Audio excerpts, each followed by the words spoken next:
أعوذ بالله من الشيطان الرجيم بسم الله الرحمن الرحيم وما أصابكم من مصيبة فبما كسبت أيديكم ويعفو عن كثير.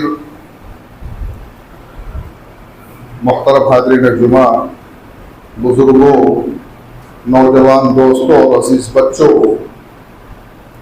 تمام قسم کی تعریف و توصیف، عظمت و کبریائی، بڑائی اور بزرگی اس اللہ رب العالمین کے لیے لائق و زیبا ہے جس نے ہمیں اور آپ کو پیدا فرمایا. بعدہ انگنت درود و سلام نازل ہو تمام انبیاء کرام علیہم الصلوۃ والتسلیم، بالخصوص ہمارے نبی حضرت محمد مصطفیٰ احمد مجتبیٰ صلی اللہ علیہ وسلم پر. خطبۃ الحاجہ کے بعد قرآن مجید کی ایک آیت کی تلاوت کا شرف حاصل کیا گیا ہے.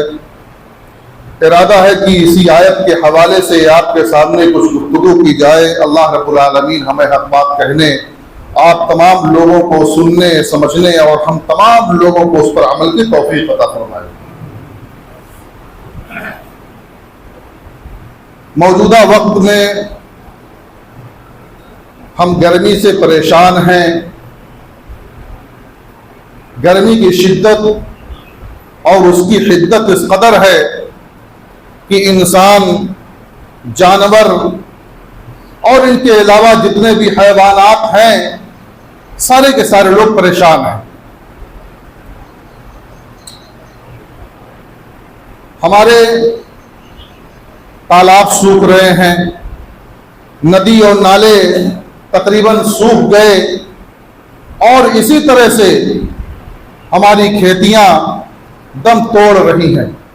اللہ رب العالمین کی رحمت کا نزول ہوا ہے، لیکن ابھی جس قدر ضرورت ہے بارش کی، جس قدر ضرورت ہے ہمارے کھیتوں کو پانی کی، ہماری ضرورت پوری نہیں ہوئی ہے. یہ اللہ رب العالمین کا بارش کا روکنا، بارشوں کا نازل نہ ہونا، ہمیں اس کے اسباب پر غور کرنا چاہیے کہ اس کے اسباب کیا ہیں. اللہ رب العالمین ہم سے بارش کو کیوں روک لیتا ہے؟ کیا وجہ ہے؟ کہیں ایسا تو نہیں کہ ہمارا رب ہم سے روٹھ چکا ہے، ہمیں اپنے رب کو منانے کی ضرورت ہے. کہیں ایسا تو نہیں کہ ہمارا رب ہم سے ناراض ہو چکا ہے، ہماری بدعمالیاں اس قدر بڑھ گئی ہیں، اللہ رب العالمین کی معصیتیں اس قدر بڑھ گئی ہیں کہ اللہ رب العالمین نے ہم سے اپنی باران رحمت کو روک لیا ہے. اللہ رب العالمین نے قرآن مجید میں ارشاد فرمایا کہ ما اصابکم من مصیبت فبما کسبت ایدیکم ویعفو عن کثیر، کہ تمہیں جو بھی مصیبتیں آتی ہیں، جو بھی پریشانیاں آتی ہیں، وہ تمہارے اپنے ہاتھوں کی کمائی ہوئی ہوتی ہے، تمہارے اپنے اعمال کا نتیجہ ہوتی ہیں. جو بھی پریشانی لاحق ہوتی ہے انسانوں کو، وہ ہمارے اپنے اعمال کا نتیجہ ہوتی ہے. وَيَعْفُو عَنْ كَثِيرٍ، وہ تو بہت سارے گناہوں کو معاف کر دیتا ہے. اللہ رب العالمین بہت سارے گناہوں سے درگزر کرتا ہے، بہت سارے گناہوں کو معاف کر دیتا ہے. لیکن کبھی چند گناہوں کو، کبھی ہماری لغزشوں کو اللہ رب العالمین جب پکڑ لیتا ہے، جب اللہ ہماری پکڑ کرتا ہے تو ہم بلبلا اٹھتے ہیں، پریشان ہو جاتے ہیں، دہائیاں دینے لگتے ہیں، آہو بکا کرنے لگتے ہیں، پریشان ہو جاتے ہیں، شکایتیں کرنے لگتے ہیں، اللہ کو گالیاں دینے لگتے ہیں، اللہ کو برا و بھلا کہنے لگتے ہیں. یہ ہمارے بدعمالیوں کا نتیجہ ہے. ہمارے اعمال ایسے ہو چکے ہیں کہ اگر اللہ رب العالمین رحیم و کریم نہ ہوتا، اللہ کی رحمت شامل حال نہ ہوتی، تو اللہ ہمیں ایک بوند اور ایک قطرہ پانی سے بھی محروم کر دیتا.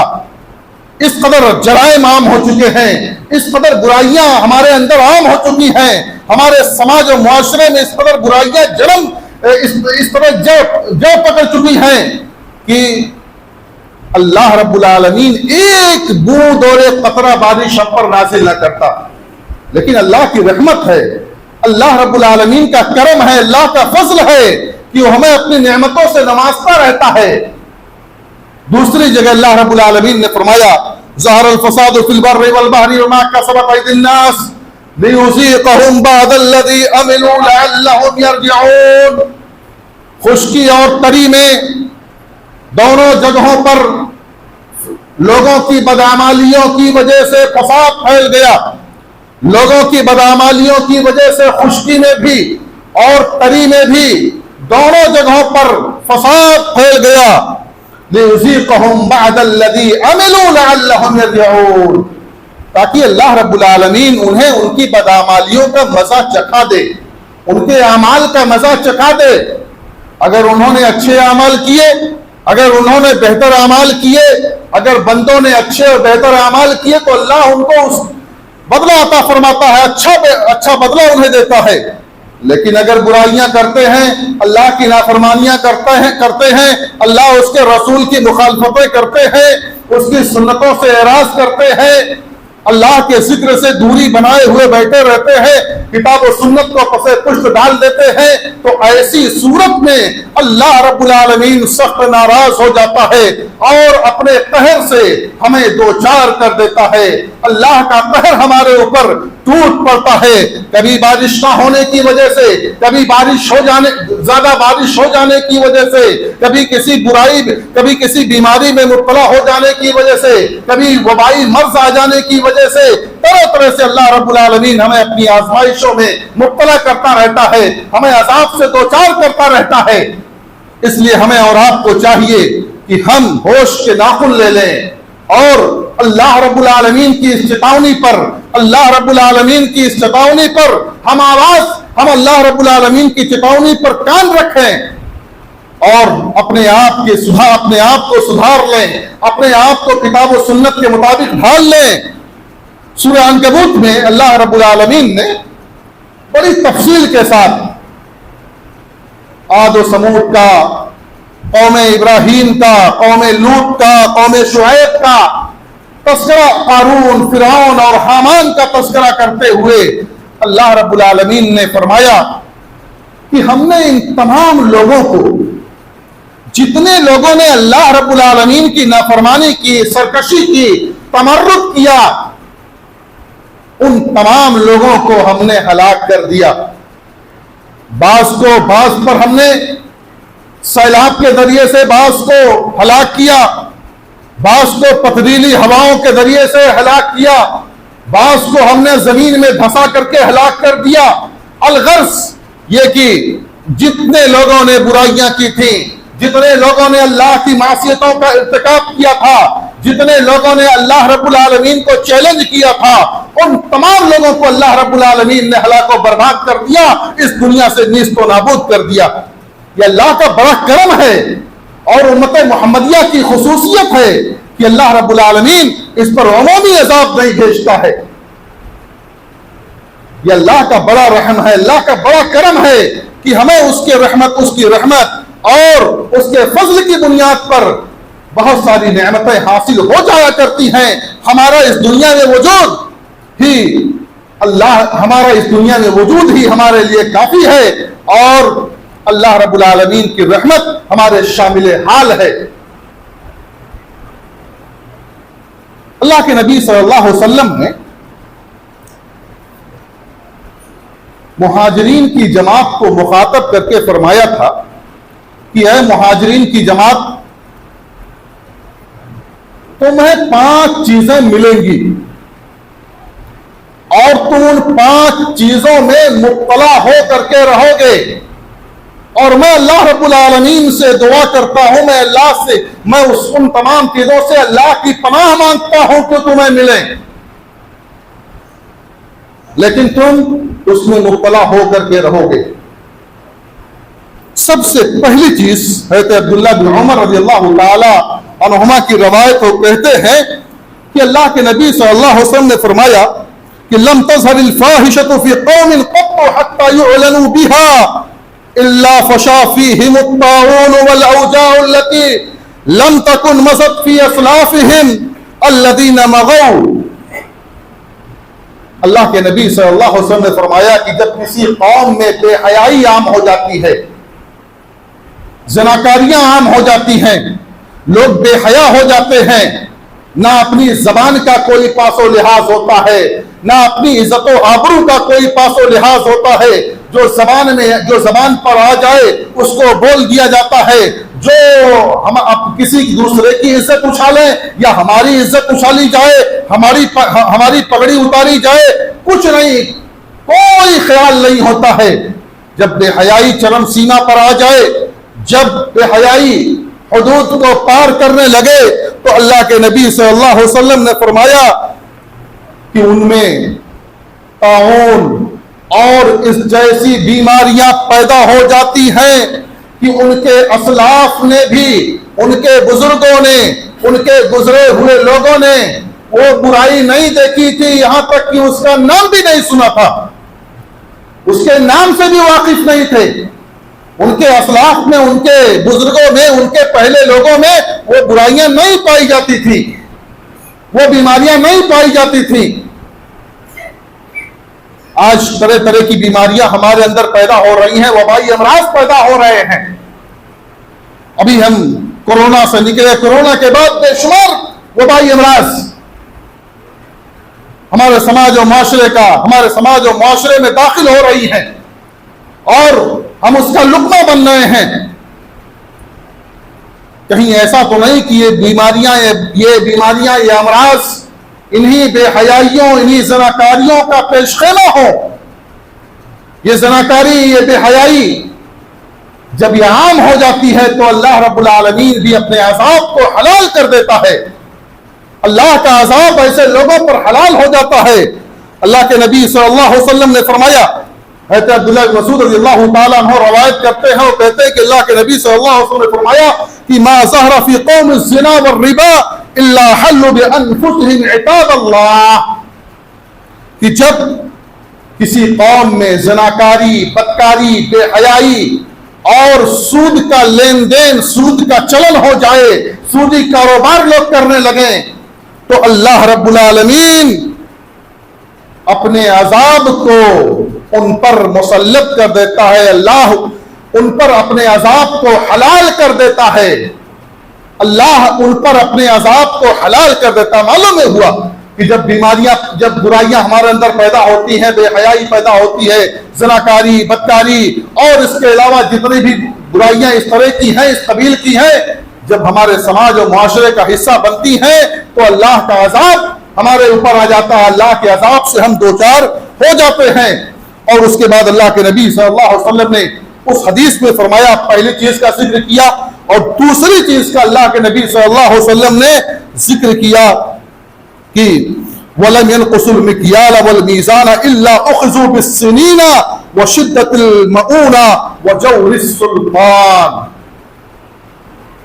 کہ جب کوئی قوم ناپ تول میں کمی کرتی ہے، ناپ تول میں کمی کرنے لگتی ہے، تو ایسی قوم پر سختی مسلط کر دی جاتی ہے، قحط کو مسلط کر دیا جاتا ہے، خشک سالی ان پر مسلط ہو جاتی ہے، اور سلطان کا، بادشاہ کا ظلم ان پر روا ہو جاتا ہے، بادشاہ ان پر، حکمراں ان پر ظلم کیا کرتا ہے۔ ناپ تول میں کمی کرنا ہم اس کو معمولی سمجھتے ہیں کہ ہم اس کے ذریعے سے کما لیں گے، نیچے سے لے کر کے اوپر تک، بڑے سے بڑے پونجی پتیوں تک اور چھوٹے سے چھوٹے کاروباریوں تک یہ وبا عام ہوتی جا رہی ہے۔ ڈنڈی مارنا، کچھ کم کر لینا، ترازو میں اور اپنے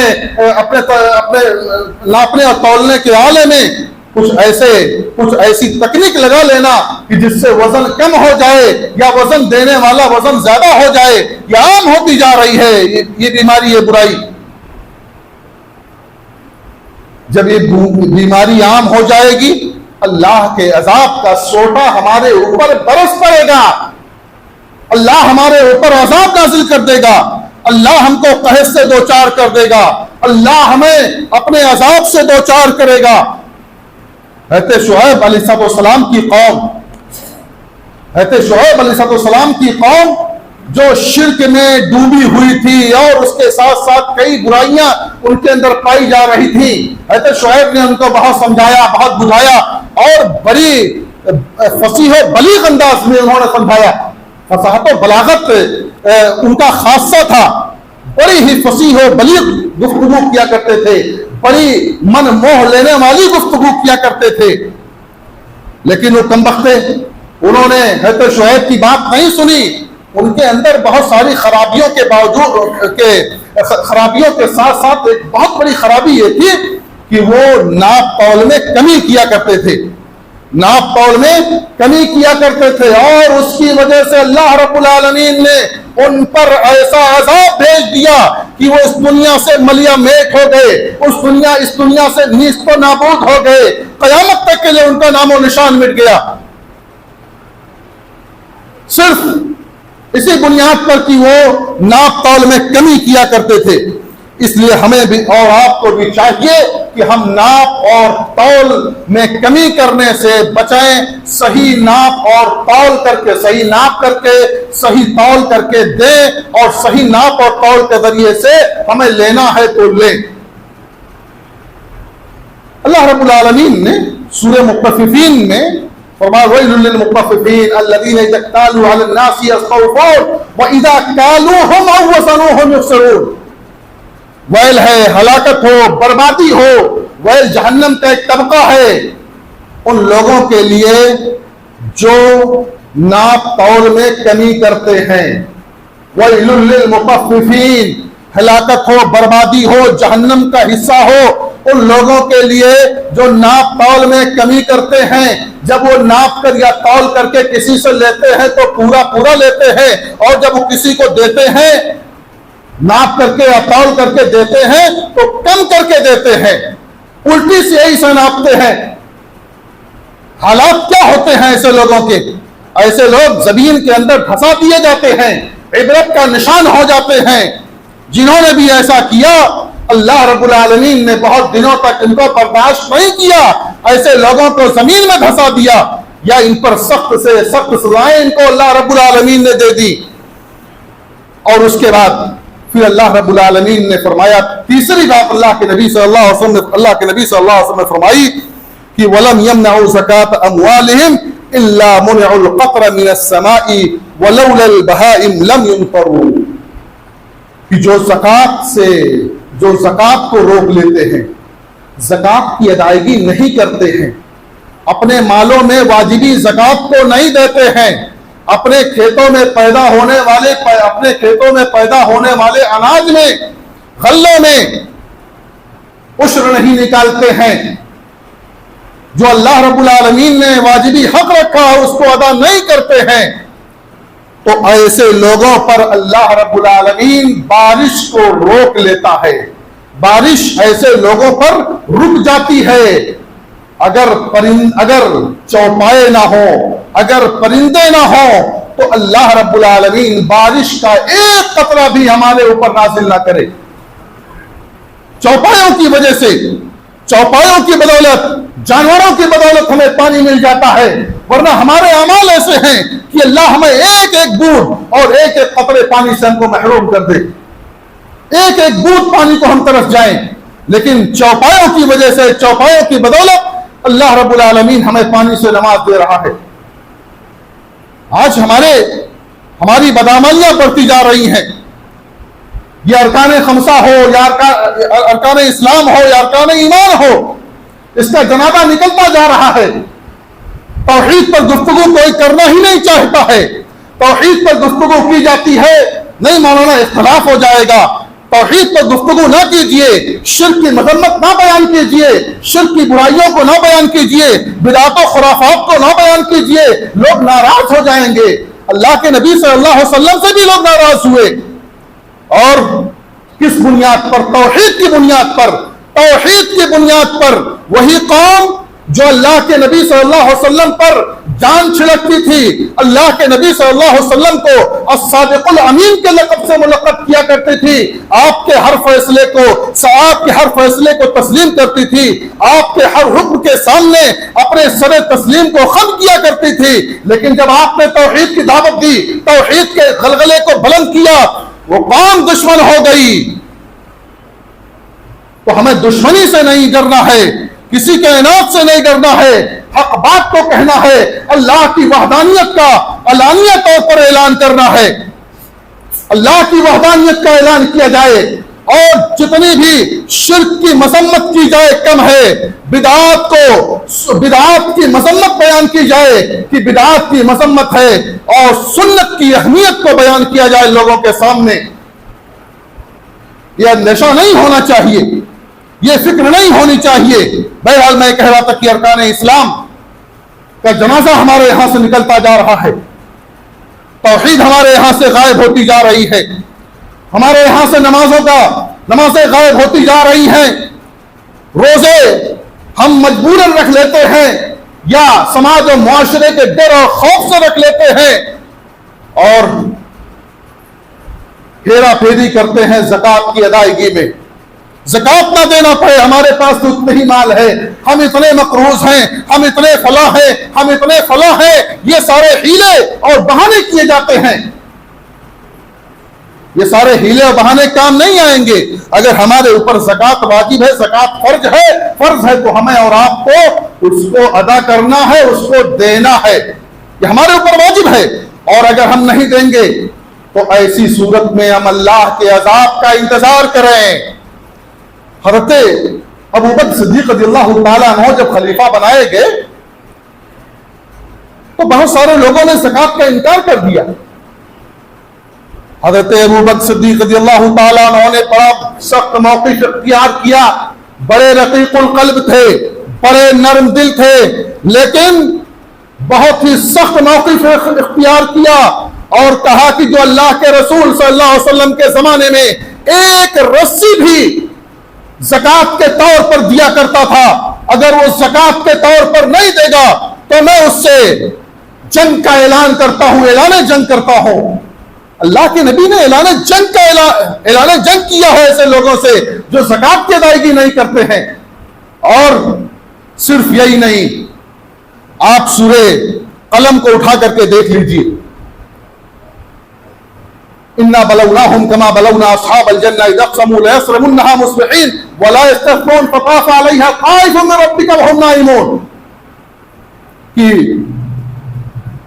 اللہ رب العالمین نے آزمائش کی، باغ والوں کی آزمائش کی۔ باغ والوں کا قصہ بڑا طویل ہے، مختصر یہ کہ ایک بزرگ آدمی تھا، وہ اپنے باغ کی پیداوار کے 3 حصے کرتا ہے، ایک حصہ اپنے لیے رکھتا ہے، ایک حصہ اسی باغ میں واپس لوٹا تھا، اور ایک حصہ فقراء و مساکین میں تقسیم کر دیا کرتا تھا۔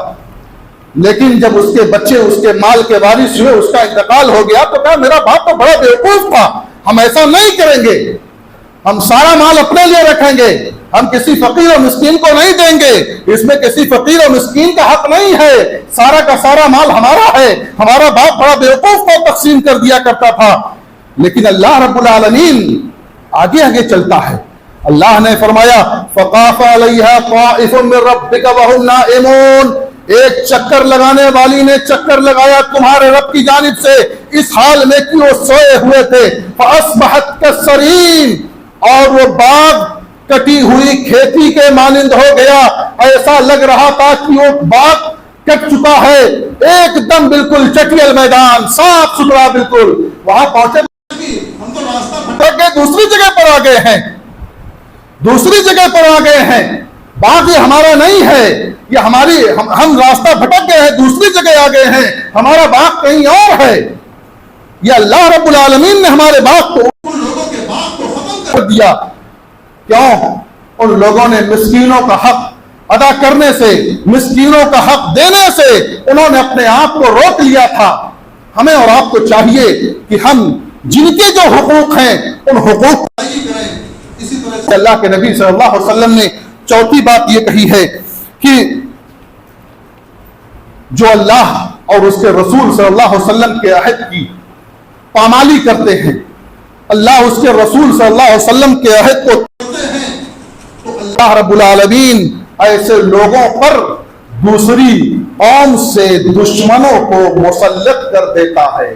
اللہ کے عہد کی پامالی ہو رہی ہے، رسول کے عہد کی پامالی اگر ہو رہی ہے تو اس صحیح حدیث کو آپ سن لیجئے کہ اللہ رب العالمین دوسری کافر قوم کو مسلط کر دیتا ہے جو ظلم و ستم کے ساتھ آپ پر حکومت کرتی ہے، جو ظلم و ستم آپ پر کرتی ہے، اور آپ کے ہاتھ میں جو چیزیں ہوتی ہیں ان کو فَأَخَذُوا بَعْضَ مَا فِي أَيْدِيهِمْ، اور جو ان کے ہاتھوں میں ہوتی ہے اس کو چھین لیتے ہیں۔ مسلمانوں کے ہاتھوں میں جو چیز ہوتی ہے وہ چھین لیا جاتا ہے، چھین لیے جاتے ہیں۔ بہت زیادہ تفصیل کی ضرورت نہیں ہے، ہم اللہ کے عہد کی، اللہ رب العالمین سے جو ہم نے معاہدہ کیا تھا اس معاہدے کی ہم خلاف ورزی کر رہے ہیں، قرآن کی ہم خلاف ورزی کر رہے ہیں، تو ہم کو اس کی مار ہمیں جھیلنا ہے۔ اور اسی طرح سے پانچویں بات اللہ کے نبی صلی اللہ علیہ وسلم نے فرمائی کہ جو ان کے ائمہ وما لم تحکم ائمتهم بکتاب اللہ وتیخروا مما انزل اللہ الا جعل اللہ بأسهم بینہم، کہ جب ان کے ائمہ، مسلمانوں کے ائمہ کتاب و سنت کو پس پشت ڈال دیں، کتاب و سنت کو چھوڑ کر کے منمانی فیصلے کرنے لگے، اپنی رائے کے ذریعے سے فیصلے کرنے لگے۔ بہت سارے لوگ فیصلے اس طرح سے کر رہے ہیں، کتاب و سنت کا بالائے طاق رکھ کر کے کتاب و سنت کچھ کہے، ہماری رائے یہ ہے، ہماری عقل یہ کہہ رہی ہے، لہذا ہماری عقل کتاب و سنت پر مقدم ہے۔ کچھ ایسے لوگ بھی پیدا ہو گئے ہیں نعوذ باللہ من ذالک، اور وہ سب سے اپنے آپ کو سب سے بڑا مسلمان تصور کرتے ہیں، جو کہتے ہیں کہ کتاب و سنت اپنی جگہ پر ہے، ہماری عقل اپنی جگہ پر ہے، ہماری عقل مقدم ہے، اپنی عقل کو مقدم کرتے ہیں۔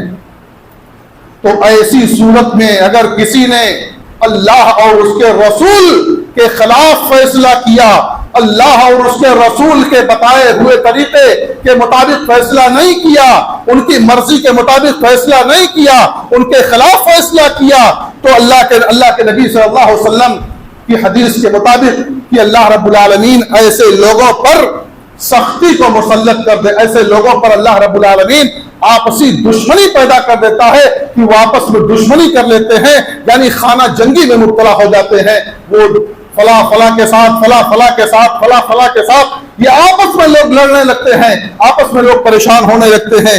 یہ چند باتیں تھیں اس حدیث کے تعلق سے۔ ہمیں اور آپ کو چاہیے کہ ہم ان چیزوں کو جنہیں بتایا گیا ہے اس حدیث میں ان کا اہتمام کریں، اور ہم اپنے آپ کو اللہ رب العالمین کی کتاب اور سنت کے مطابق اپنی زندگی گزاریں، بے حیائی سے بچیں، بدکاری سے بچیں، اور اسی طرح سے جو بھی مسائل، جو بھی برائیاں ہمارے اندر پیدا ہو گئی ہیں ان تمام چیزوں سے اپنے آپ کو ہم دور کریں۔ اس کے علاوہ بھی کچھ ایسی چیزیں ہیں کہ جن کی وجہ سے بارش روک لی جاتی ہے، بارش نہیں ہوتی ہے۔ میں چند باتیں کہہ کر کے اپنی گفتگو ختم کر دوں گا، علاج انشاءاللہ پھر کسی موقع پر میں بیان کروں گا۔ یہ صرف اسباب آج میں بیان کر دیتا ہوں کہ اسباب کیا کیا ہے۔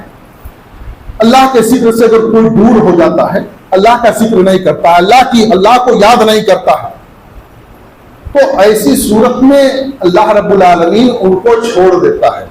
قرآن مجید میں اللہ رب العالمین نے فرمایا وَمَنْ أَعْرَضَ عَنْ ذِكْرِي فَإِنَّ لَهُ مَعِيشَةً ضَنْكًا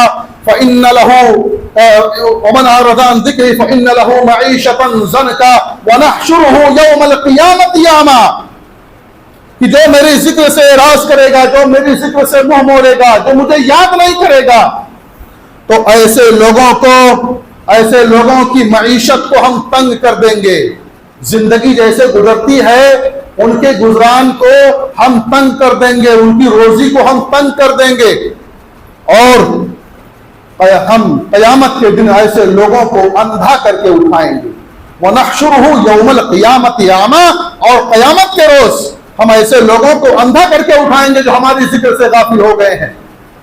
اور اسی طرح سے نبی کریم صلی اللہ علیہ وسلم کی اگر کوئی مخالفت کرتا ہے، نبی کریم صلی اللہ علیہ وسلم کی مخالفت بھی یہ باعث عذاب ہے، باعث آفت ہے ہمارے لیے۔ اللہ رب العالمین نے فرمایا فَلْيَحْذَرِ الَّذِينَ يُخَالِفُونَ عَنْ أَمْرِهِ أَنْ تُصِيبَهُمْ فِتْنَةٌ أَوْ يُصِيبَهُمْ عَذَابٌ أَلِيمٌ، چاہیے کہ ان کو ڈرنا چاہیے جو اللہ اس کے رسول کی، جو اللہ کے رسول صلی اللہ علیہ وسلم کی مخالفت کرتے ہیں، یہ کہ وہ کہیں فتنے میں نہ مبتلا ہو جائیں یا انہیں وہ دردناک عذاب سے دوچار کر دیے جائیں۔ اسی طرح سے شرک و بدعات، جس کے سلسلے میں میں نے بھی تھوڑی سی گفتگو کی کہ آج لوگ شرک و بدعات کو گناہ تصور نہیں کرتے ہیں. کوئی شرک کرا رہے ہم اس کو حاجت روا تھوڑی نہ سمجھتے ہیں. ہم تو ایک پہنچنے کا ذریعہ ہم تو ان کو مانتے ہیں. ہم اپنی بات پہنچانے کے لیے ان کا واسطہ اور ان کا وسیلہ پکڑتے ہیں. یہ شرک اور بدعات کرنے والوں کے سلسلے میں اللہ رب العالمین نے فرمایا کہ اللہ کو اس کی کوئی پرواہ نہیں ہوتی ہے، وہ کہیں بھی جائے. وَمَن يُشْرِكْ بِاللَّهِ فَكَأَنَّمَا خَرَّ مِنَ السَّمَاءِ فَتَخْطَفُهُ الطَّيْرُ أَوْ تَهْوِي بِهِ الرِّيحُ فِي مَكَانٍ صَحِيحٍ. اللہ کو اس کی کوئی پرواہ نہیں ہوتی جو اللہ کے ساتھ شرک کرتا ہے. پرندے اس کو اچک لیں، ہوا کے دوش پر ادھر ادھر چلا جائے، کوئی پرواہ اس کو نہیں ہے. اور جب اللہ کے نبی صلی اللہ علیہ وسلم نے توحید کی دعوت دی، شرک کی مذمت کی، لوگ آپ کے دشمن ہو گئے، لوگوں نے آپ کی بات نہیں مانی. بخاری کی روایت ہے کہ اللہ کے نبی صلی اللہ علیہ وسلم نے ان لوگوں کے لیے بد دعا کی کہ اللہ تو ان پر یوسف کے عذاب کی طرح سے، جس طرح سے یوسف علیہ السلام کی قوم پر قحط سالی کو مسلط کیا تھا، تو ان پر بھی قحط سالی کو مسلط کر دے. ایسی قحط ہوئی، ایسی خشک سالی پڑ گئی کہ کفار مکہ مردار کے کھانے پر مجبور ہو گئے، چمڑوں کو چوس کر کے اپنے پیاس کو بجھاتے تھے. کیوں؟ شرک میں مبتلا تھے. شرک میں مبتلا ہونے کی وجہ سے ساری پریشانیاں آتی ہیں. اور اسی طرح سے ایک آخری بات کہہ کر کے میں اپنی بات ختم کروں گا کہ اگر کوئی امر بالمعروف اور نہی عن المنکر کے فریضے سے غافل ہے، یعنی نیکی کا حکم دینا، اچھائی کا حکم دینا، یہ ہر مسلمان کے لیے ہے کہ وہ نیکی کا حکم دے اور برائی سے منع کرے، برائی سے لوگوں کو روکے، خود بھی برائیوں سے رکے اور دوسروں کو بھی برائیوں سے روکے. اللہ کے نبی صلی اللہ علیہ وسلم کی حدیث ہے، اللہ کے نبی صلی اللہ علیہ وسلم نے فرمایا کہ تمہارے اوپر یہ ضروری ہے، تمہارے لیے ضروری ہے کہ تم معروف کا حکم دو اور منکر سے روکو، ورنہ اللہ کی گرفت میں آ جاؤ گے، اللہ کا عذاب تم پر آ جائے گا. اللہ رب العالمین، اور تم اللہ سے دعائیں کرو گے، اللہ تمہاری دعاؤں کو نہیں سنے گا، اللہ تمہاری دعاؤں کو نہیں سنے گا، اللہ کی گرفت میں آ جاؤ گے تم ایسی صورت میں. اس لیے ہمیں اور آپ کو چاہیے کہ ہم اور آپ جو اسباب بتائے گئے ہیں کہ ان کی وجہ سے بارش رک جاتی ہے، ان اسباب کو ترک کریں اور اللہ کا تقوی اختیار کریں. انشاءاللہ پھر کسی موقع پر میں علاج اس کا بتلاؤں گا کہ علاج کیا ہے. ان میں علاج کے طور پر میں نے جو چند باتیں نوٹ کی تھی وہ یہ ہے کہ تقوی، اللہ کا تقوی اختیار کرنا چاہیے، استغفار کرنا چاہیے، اللہ سے دعائیں کرنا چاہیے، صدقات و خیرات کا اہتمام کرنا چاہیے اور صحیح طور پر زکوٰۃ کی ادائیگی کرنی چاہیے. اس سے انشاءاللہ ہمارا فائدہ ہوگا. اللہ سے دعائیں کریں اور سنت کے مطابق ہم اللہ رب العالمین سے دعائیں کریں. خطبے کے موقع پر جمعہ کا خطبہ ہو تو اس میں بارش کے لیے دعائیں کی جائیں، ہاتھ اٹھا کر کے دعائیں کی جائیں. اور اسی طرح سے اگر بارش نازل نہ ہو رہی ہو تو سنت کے مطابق ہم میدان میں نکلیں، آبادی سے باہر نکلیں اور 2 رکعت نماز پڑھ کر کے اللہ رب العالمین سے امام خطبہ دے اور خطبے کے موقع پر دعائیں کی جائیں، اللہ رب العالمین سے مغفرت طلب کی جائے، اللہ رب العالمین سے معافی مانگی جائے، اپنے گناہوں کی معافی مانگی جائے. انشاءاللہ اللہ باران رحمت کا نزول فرمائے گا، کیونکہ اللہ مغفرت کرنے اللہ رب العالمین استغفار کرنے والوں کو مغفرت اپنے لیے مغفرت کی دعا کرنے، مغفرت مانگنے والوں کے لیے اللہ رب العالمین ان کی دعاؤں کو قبول کرتا ہے، ان کی فریاد کو سنتا ہے. اور اللہ نے کہا ہے کہ تم مانگو میں تمہیں دوں گا. اس لیے ہمیں اور آپ کو چاہیے کہ ہمیں مانگنا چاہیے اللہ رب العالمین سے، سوال کرنا چاہیے، کسی اور سے نہیں، اللہ سے مانگنا چاہیے، اللہ سے سوال کرنا چاہیے اور اللہ ہمیں دے گا انشاءاللہ. ہمیں مایوس نہیں ہونا چاہیے.